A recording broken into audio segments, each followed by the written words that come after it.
Nous voilà au terme de nos travaux. Je voudrais, à ma qualité de président de l'atelier, mais aussi de président du comité technique des experts, vous dire merci. On a redoublé d'efforts pour finaliser l'évaluation ou l'examen de ce rapport qui a été adopté par acclamation. Le travail que nous avons fait est tellement intense que nous avons eu même à apporter des activités nouvelles dans celles qui ont été proposées par les consultants, parce qu'on est passé de 155 activités à 167 et on a aussi actualisé les évaluations financières qui ont été faites des activités. En effet, on est passé d'environ 20 milliards de francs CFA. Actuellement, on est autour de 36 milliards. Je pense, comme je l'avais dit, que lorsqu'on va demander quelque chose à l'extérieur, il vaut mieux demander beaucoup, sachant qu'on ne pourra pas tout donner, que de se faire harikiri. Et vous avez compris, je veux dire, cet esprit-là, je vous en remercie. Le coordonnateur du projet a donné les prochaines étapes. Et ce qu'on constate, c'est que dans le cadre de ce projet, j'allais dire les activités au niveau national sont achevées à travers cet atelier. Il reste des activités régionales pour lesquelles on sera aussi impliqué. Et lorsque l'Agence nationale d'exécution va vous faire appel, je sais compter sur votre disponibilité pour participer aux prochaines étapes de l'étude, du projet.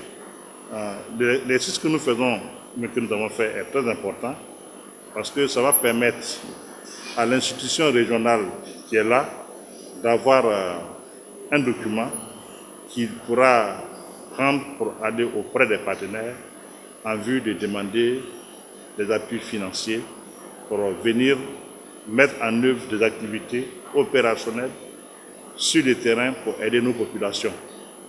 Et vous avez vu dans nos échanges, lorsqu'il s'agissait des activités sur le terrain, on était regardant sur l'évaluation financière parce qu'on estime que ça profite à nos populations. Et ça doit être, on peut dire, le combat ultime que nous menons, c'est pour que nos populations puissent en bénéficier. Et je vous remercie pour avoir accepté de faire cette réévaluation de ces actions-là pour porter nos estimations à environ 36 milliards. Je ne vais pas trop m'attarder, je voudrais vous dire simplement merci. Merci parce que moi j'ai eu la chance de travailler dans un organisme de bassin. Nous, la Côte d'Ivoire, quand on prend les pays du bassin, des bassins qui sont concernés, en termes de PIB, on a peut-être 3 fois, 4 fois le PIB de certains pays. Donc pour les financements des activités, et le professeur l'a déjà dit, il y a des pays qui ont déjà des financements, alors que nous, on en souffre. Pour eux, on a des ressources. Pour eux, nous, on ne devait pas venir à la même table que eux pour demander de l'argent. Alors que ce n'est pas vrai. Même si on a des ressources, on a encore besoin des ressources pour pouvoir accompagner nos populations. Et donc, que ce soit à travers ce projet, que ce soit à travers d'autres projets, il faut que lorsqu'on part à l'extérieur, on soit armé pour pouvoir défendre la position de notre pays, la position de nos populations, parce que c'est notre ultime combat. C'est sur ces mots que je vous dis encore merci et laisser la parole au coordonnateur pour les mots de fin.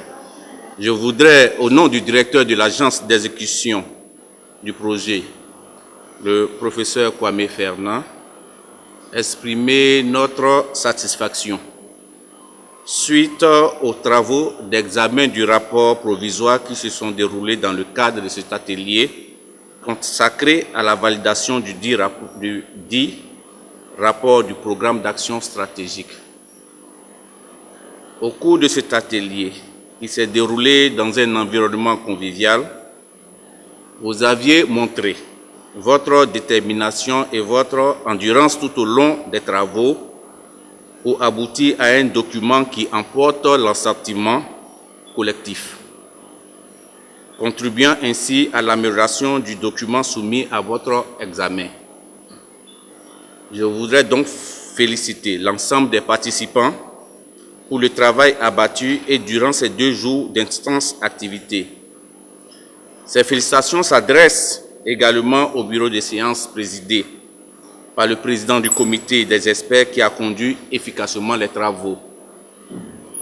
Je n'oublie pas l'équipe des consultants nationaux qui a accompagné le projet durant l'élaboration des études de l'analyse diagnostique transfrontalière et du présent programme d'action stratégique. Le professeur Goula, vous voudrez bien transmettre à l'ensemble de votre équipe nos remerciements et notre admiration. Mesdames et messieurs, les observations et amendements qui sont les vôtres seront fidèlement transcrits dans le document final qui sera proposé à l'Union du fleuve Mano en vue de l'élaboration du rapport transfrontalier. Quant à la Côte d'Ivoire, elle vient d'achever son processus de validation du programme d'action stratégique qui a été mené de manière participative avec la contribution très appréciable des acteurs que vous êtes et les parties prenantes locales. Il nous reste donc d'espérer que les pays frères de la Guinée, du Libéria et de la Sierra Leone parachèvent rapidement leurs processus nationaux pour permettre un examen sous-régional du document avant que celui-ci ne fasse l'objet de recherches de financement.